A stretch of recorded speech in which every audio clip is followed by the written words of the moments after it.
Is the market crashing in 2024? Well, I've got part 2 of the series for you. You want to stick around and watch. This is Kasama Lee, your community realtor.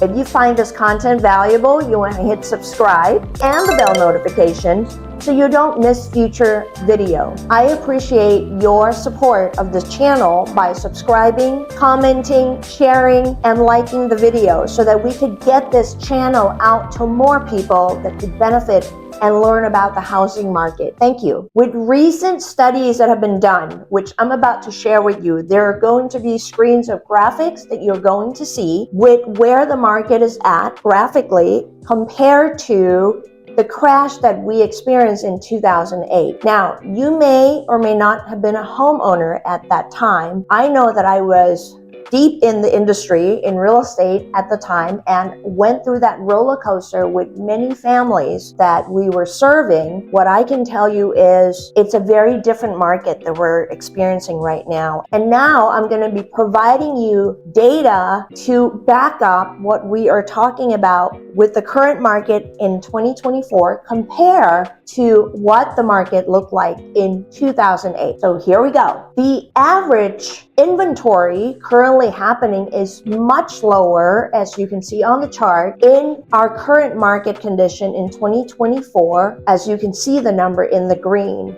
compared to what it looked like in 2008, as you can see that huge spike in the orange. The inventory was so much greater. We had so much more supply, and it spiraled when people were buying left and right. The one thing I want to add to that is we had questionable loan programs back then that are no longer in existence. As a result of that market crash, the government actually stepped in, and many of those loan programs no longer exist because of that.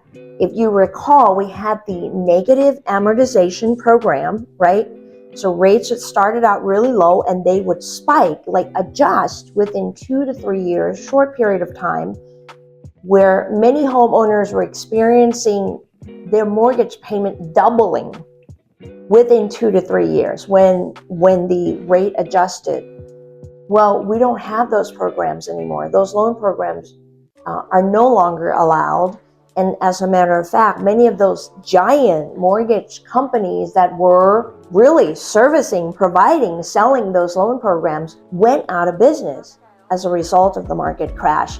So that's another big component that is no longer in existence in today's market. So it's really important for you to know that because the inventory is still lacking, so have low inventory, just based on the chart that you saw, we still have people looking to buy, even though it feels slower because of the higher interest rates that we have experienced since the pandemic, right? During the pandemic, we were at around as low as like under 3%. Now interest rates are still on the low 7, right? I've even seen offers that have come in that are below 7%. Well, because of that, there are still buyers seizing the home buying opportunity as we speak today. We're still seeing homes going into escrow, not as quickly or not as readily, right? But it's still happening. There are still people looking to buy. I know that our listings are still showing activities, by real estate agents bringing their pre-approved buyers through. So I just shared with you data about existing homes. Now we're going to look at evidence number 2, which is new construction build. If you look at the spike in light orange in the range of the 2005 through 2008, you can see a huge spike in new home construction, right?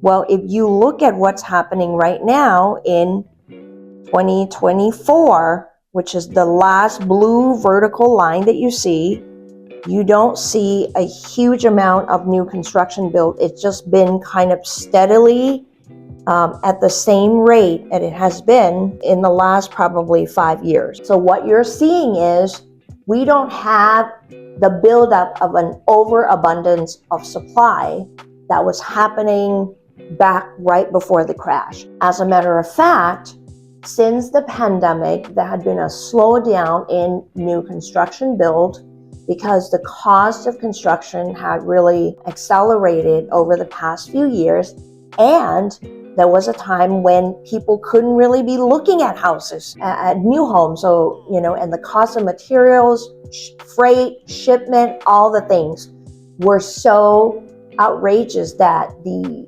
new construction builders had to slow down the process. Evidence number 3, foreclosure filings are very low. If you, again, we're going to look at another chart.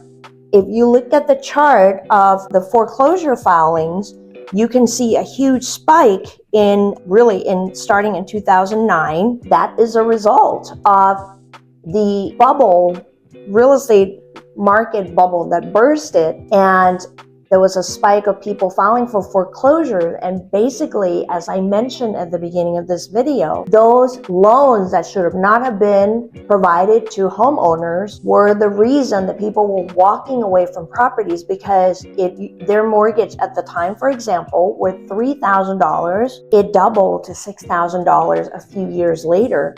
And it was no longer an affordable investment for homeowners. So people were walking away from homes left and right, and foreclosure filings were just at its all-time high. Now, if you look at, referring back to the chart, 2024, where we are today, it's very low, the foreclosure filings. Yes, we do have some foreclosures, but they're still very low considerably, as you can see through the historical data. And during the pandemic, to build into that, we had the foreclosure moratorium where people were actually being exempted, or they were being forgiven if they could not afford to make payments during the pandemic due to being, employment, lack of employment, people being laid off, not by their own doing, but because the economy was sort of sitting in a recession for a bit, because people were living in isolation and the world just kind of shut down. Well, that foreclosure moratorium sort of put a pause on things, and now we're just kind of ramping back up a little bit, but it's still very low, as you can see from the chart, compared to where we were in 2008. So what does this mean to you? This means, as volatile and as you may be feeling the market shift in this current market mid-year in 2024, we are, based on evidence, not heading towards a market crash. There are some quotes that I want to leave with you from economist experts, okay? Mark Fleming, chief economist at First American, points to the laws of supply and demand as a reason why we aren't headed for a crash. There's just generally not enough supply. There are more people than housing inventory. It's Econ 101. Lawrence Yun, chief economist at the National Association of Realtors, says, "We will not have a repeat of the 2008 to 2012 housing market crash. There are no risky subprime mortgages that could implode, nor the combination of a massive oversupply and overproduction of homes." According to the experts, there is no indication to point us towards a market crash. The market does not look anything like what we went through, that whirlwind we went through in 2008. I can assure you from personal experience, it does not feel like that at all. It's still a very healthy market. There are just fewer buyers that are qualified, right, with the higher interest rates, but there are still very committed buyers that want to be on the other side, close a transaction, get the keys to their home. Because rents have still been increasing, there are many people who have been renting that are ready to take that leap and become homeowners. Yes, in this higher interest rates, because you know what? When it comes to it, at the end of the day, for many families, it's just a slight stretch to make that leap from paying somebody else's mortgage as a renter to taking a pride of home ownership and making payments towards their own mortgage. I hope this is helpful for you. Thanks for watching.